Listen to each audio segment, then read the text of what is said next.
Hello, I'm Gary Lyon and welcome to Access All Areas. There were some thrilling finishes this weekend and an incredible end of the round in Perth. It's hello to Damien Barrett, Matthew Lloyd as always. And Lordo, the last game of the round produced the big one. It was, Gary. It was a massive win by the GWS Giants. I thought that they showed great character with their injuries to beat, obviously, Collingwood and the Tigers in a tight one, but they didn't play that well.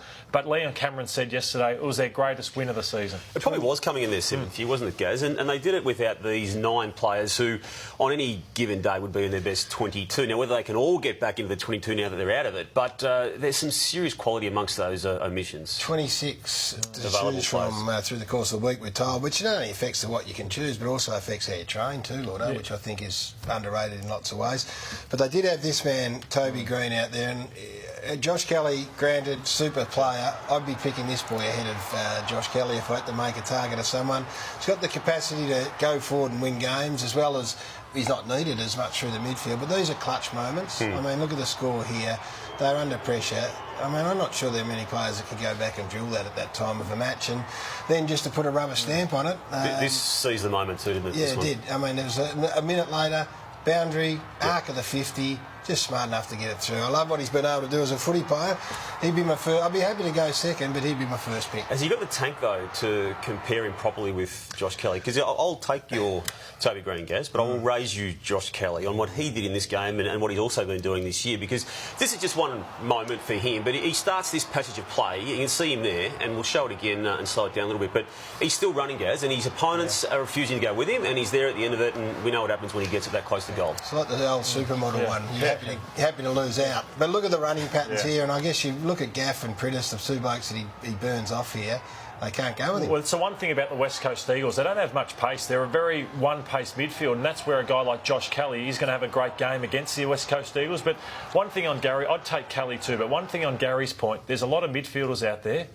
But there aren't many players like Toby Green. Supply and demand, the old economics, year 12, not many of them out there. But as I said, you'd be happy to lose. What's it tell us about the Eagles? I mean, the biggest concern out of all this is seeing a guy that has won the Coleman medal the last couple of years go down. And not only go down, Lloyd, I don't know if you've done a calf, but he fell flat on his face from a calf injury. Yeah, he did. Josh and you feared with Josh Kennedy that it was an Achilles injury with the way he went down. But you just feel like a calf like that, where he's saying he hurt it pop, I think that's 5 weeks, in my opinion. I know. Yeah, it could well be. We'll learn as the day unfolds as to what it is officially. But just the loss, we don't know where they're at, do they, the Gold Coast? Oh, sorry, the West Coast. They're just not going to be amongst... Maybe we do know where they're at. They're not going to be there, though, are they? No, I think it was a horrible loss to Essendon last week, and then to lose to a side with 26 to choose from. You could not have got the Giants at a better time, and they've lost again. And at various stages, Adam Simpson had the game on his terms. It looked like he coached the game on his terms, but they weren't able to nail it. But it's that sort of year. I mean, we think they'll play finals. I mean, can North Melbourne play finals footy? I don't think so, but we're chatting off air, Gary, and it's probably not about whether they play finals football. I just love seeing what I saw yesterday, that they made those hard calls last year, absolutely copped it for it. Swallow, Thomas not playing, and it's about these guys. Ben Brown and Robbie Tarrant may be the best bookends in the game in 12 months' time. So that's great. Then this guy's replaced Swallow, Trent Dumont, really stepping up. He's tough, he's hard, he's kicking goals. And then you've got forwards who are starting, like this guy. Gary, you've been a big Raptor Garner for 12 months. X-Factor forwards, these blokes. He and Wood are X-Factor. I mean, they can do some really special things. And I think with another 20 games under their belt, they're going to be the Jack Gunstons of the modern era going forward, which is exciting. And what is exciting with his McDonald here, Damo, is I didn't see, 12 months ago, I didn't know what the future held for North Melbourne, but you can see a future now. You can, and that last player in that series there, McDonald, finally showing the form that they want him to show. Just the point there, Lordo, with Thomas and Swallow out as well, as those 4 omissions they made last year on the list itself, it's pretty significant. They won't get a look back in now, will they? No, we always thought it'd be the case for Swallow, but I think now Thomas could be an insurance player now, because these Simpkins got to come back as well, who you've got to give games to. Yeah, well, you hadn't mentioned Clark, Vickers, Willis, Turner, Durden, who hasn't played. I mean, it looks pretty exciting. What about Collingwood? We always knew that they were getting opportunity. Their midfield were going to give them opportunity because they're so talented. It was just whether they could convert those opportunities forward. The missing link early, Jamie Elliott, I mean, his return has been significant. He's kicked more than 3 goals in 5 of his 7 games that he's played this year. And like the player we just spoke of, Toby Green, he's such a tough matchup, and I think he's their best forward by a long, long way. He may well be the most important player at Collingwood. Like, you could lose a midfielder and they could still win the game, but you can't lose this bloke. Do you forget his size, Gaz? And when I say forget his size, you just have to think that he's playing like a traditional full forward? Or... Yeah, well, I mean, there's nothing in the manual that says your full forward's got to be 6'2", because you get a matchup, as Lloydie says, that suits you. But the interesting thing with him is that Darcy Moore's form's got better as a result. So it's not only what he brings to the table, it's what happens around him. And having missed the full 12 months, he's still going to get better, isn't he, even this time next year? Hey, the Tigers, having had 3 pretty ordinary losses by narrow margins, finally got over the line in another close game. And it came on the back of someone who made a mistake in the dying moments of the previous loss, Lordo. Yeah, it's Toby Nankervis who we're talking about. And I just thought that he had some big moments. Obviously, this came off the back of a Cale Hooker drop mark, who we'll talk about shortly. But he did that, and then moments later, look at the time clock, only 15 seconds later, he goes back in front of Hooker again. He's been a great find for Richmond this year. He has, and that's what I think recruiting is all about. Yeah. You know, going forward, the early picks, they speak for themselves, but it's being able to unearth a player such as he, and every club would probably have one, but it's whether you can unearth them. And look, the Sydney Swans, in hindsight, they look back at it and go, well, you know, do we keep Naismith? Should we keep Sam Reid? Should we keep Tippett on our list? You know, for someone like him. Well, the acquisitions, and look, we've discussed this before, but of Tippett and Franklin coming into the Swans, it cost them Mumford, the combination of that.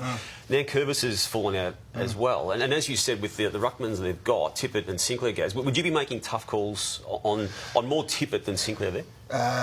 And Reid, if you throw him in the mix? Well, I think the 3 of them are an issue. I think they're all similar. I don't think they're competitive enough. I don't think they've got a big enough presence. So that's what that bloke's got, his presence, and that's what Mumford had, his presence. I'm not sure Naismith's got it either. Lorna, you touched on Cale Hooker. 10 games into this 5-year deal, costing many millions of dollars. It's not quite working out, but there's reasons for it. He's been playing in a part of the ground that's not natural to him, and it's affecting his form. Yeah, he's taken on the challenge really well, and I commend him for that, because he was nearly the All-Australian centre-half back until they had to throw him forward, I think, 2 years ago before the suspension came on. He kicked 20 goals, 20, I think, in 10 games, but he lost his confidence. Rance does that to a lot of players. He's kicked 16 goals from 10 games. The worry is that there's no one else that can replace him if he is to go to the back line. He was one of the first to resign, and that had a flow-on effect with others, because he is a spiritual leader of sorts. But 10 games in, I know it's only half a season in, but are you worried about the 5-year tenure of it? No, because I think he could easily go back to the back line and be a great player. Aaron Francis is the player, yes, isn't it? I mean, surely he's got to be given more opportunity. I don't know how fit he is or whether that's an issue, but I mean, he's a natural forward. Yes. Hey, the Bulldogs, we spoke last week and over the previous weeks where the hunger and hangover and all those trendy words come into it. They were good against St Kilda. I think they got the balance of their team right. They dropped Redpath, which was the surprising game. I know that you had questions about that, but I think they looked at their back 2 in Brown and also Carlisle and thought, no, let's make it difficult for them. And Brown couldn't go with Jake Stringer.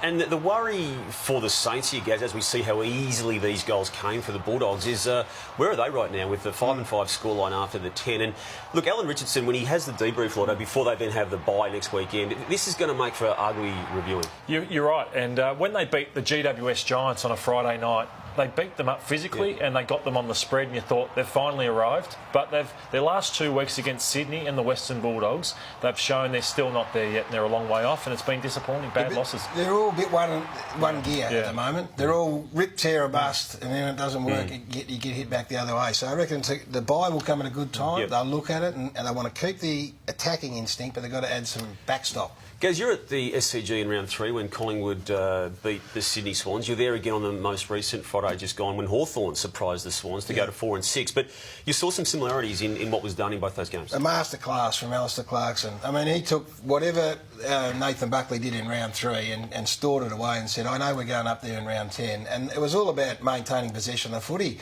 I mean, we're all surprised in that round 3 game. Why wouldn't Sydney play tight? Why wouldn't they play up on them? I mean, 100 more uncontested possessions and however many more uncontested marks. So the have other clubs embraced that? I don't know to that extent, but I just saw the template being rolled out. And this was a Hawthorn side, Lloydie, that was full of young kids. The Swans didn't put pressure, they just let them go. Yeah, very disappointing, and it was a great win by Hawthorn. Well done, Alistair Clarkson, and they're getting up for certain weeks, Hawthorn. It's just whether they can stretch it out and maintain it. Yeah. Let's go back to Thursday night. Let's get technical, because the Charlie Dixon, the decision, the 30-second clock was absolutely right, 100%. They did it beautifully, but did Mitch Duncan, did he go into that excluded area. That's within a metre, isn't it? It's Charlie a point Dixon? well worth raising, Gaz. And had it been this time last year when that was the crackdown rule, or maybe 2 years ago when that was the crackdown rule, I reckon he would have been He went pinned within before. 1 metre. He did. Of him. Yeah, It's extraordinary and he didn't stuff. have the rights to do it, as we've had it explained to us. All right. Would you have paid it? You should be, technically, but Damo, these rules come and go, don't they? Yeah, they do. There's a concentration on them, and the rush behind one is the one that's going to be debated today as well. What doesn't come and go are our lift, hard-hitting moments, and it's very competitive. At the moment, I'm just in front, so I'm going to kick things off right now. Jack Gunston, bang, and then into the fence. Look at the heroes. Look at the beer-swilling hero hanging over the edge. He was tough until Jack got up. Yeah, good on you, mate. Hey, Sard and Kolodjasny, Gaz, Gold Coast, when they were really in this game, as you can see with the scoreline there, commitment to the cause and the ball, which disappeared, unfortunately, for that team after the break. Our producer knows who to give the big one to. Who will finish it off for us? But here's, I think it's Lemons who boots the ball. And what's the toughness of the modern-day goal umpire? He didn't stay there and think, OK, me time. I'll get straight back up and deliver. Where does that fit under the occupational health and safety claims they've got to get out? Well, you know what? He had the sunglasses on and he had to come off for the blood rule. That's right. Would you bounce up like that with your specs across the front? I would have stayed out there, Gary. Thanks, boys, once again for joining us on Access All Areas. We'll see you next week. Goodbye.